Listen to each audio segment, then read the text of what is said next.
था वो कभी भी तौहीन नहीं था। ठीक है, आप मुझे देखेंगे कि मैं आपकी किसी भी मजहबी शख्सियत की यहाँ पर कभी भी उनके खिलाफ उनकी तौहीन आमेज लहजे में बात नहीं करूँगा।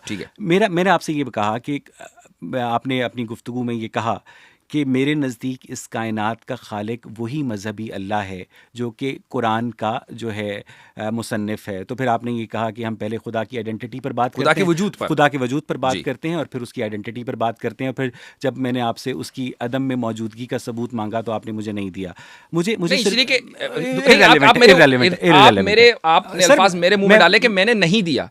सवाल मैंने ये नहीं कहा, मैंने ये कहा कि खुदा अदम में नहीं था। ठीक है, मेरा ये दावा है। आप ये कह रहे हैं कि खुदा आदम में कैसे मौजूद करता था? आपने इसका सबूत नहीं दिया। भाई हमारा तो वो टाइम और स्पेस को वजूद में लेकर आया ना, वो टाइम और स्पेस को वजूद में लेकर आया। सवाल कर रहे हैं कि जी खुदा कैसे वजूद में लेकर आया। अच्छा, आपने ये कहा गुफ्तगू, ये भी हमारे मजहब की बुनियाद नहीं है। साहब आगे चलते हैं, मैं आगे चलना चाह रहा हूँ। आप मुझसे वो सवाल करें कि जिसके ऊपर हमारे मजहब का या हमारा जो तस्वुर खुदा है वो खड़ा हुआ है। आप उसको चैलेंज करें ना, आप उसको ना चैलेंज करके वो चीजें चैलेंज कर रहे हैं कि जो इररिलेवेंट है। Let me complete my question कि क्या कहते हैं, कुरान मजीद फुरकान हमीद में आपका जो अल्लाह ताला है वो बाकायदा आदम की तख्लीक का बयान करता है, उसके बाद फ़रिश्तों से अपनी गुफ्तगू का बताता है। और ये बिल्कुल अगर ऐसा हुआ था, जो कि हम समझते हैं नहीं हुआ था, अगर ऐसा हुआ था तो ये बिल्कुल इंसानियत के इब्तदाई तरीन मराहिल हैं।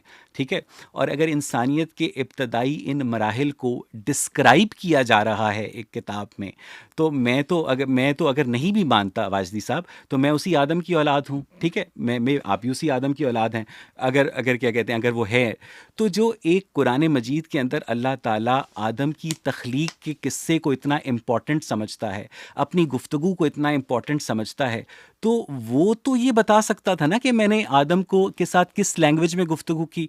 फिर वही आप, यानी मेरे ख्याल से आप इन्फिनिट रिग्रेस के साथ साथ इन्फिनिट साइकिल को भी सही मानते हैं। और वो इसलिए कि आप घूम फिर कर वहीं आ जाते हैं कि वो ये बता सकते। मैं कहता हूं कि आप इसको कतई और डेफिनेटिवली ये साबित कर दीजिए कि आदम के किस्से का सही होना इस बात के ऊपर मबनी है कि हमें ये पता चले कि आदम से किस लैंग्वेज में बात हुई थी। इसको आप डेफिनेटिवली साबित कर दीजिए। चलें, ठीक है, मैं इस सवाल को साइड पे रख देता हूं। नहीं, साइड पे क्यों, उसका जवाब दीजिए। नहीं, मैं इस सवाल को साइड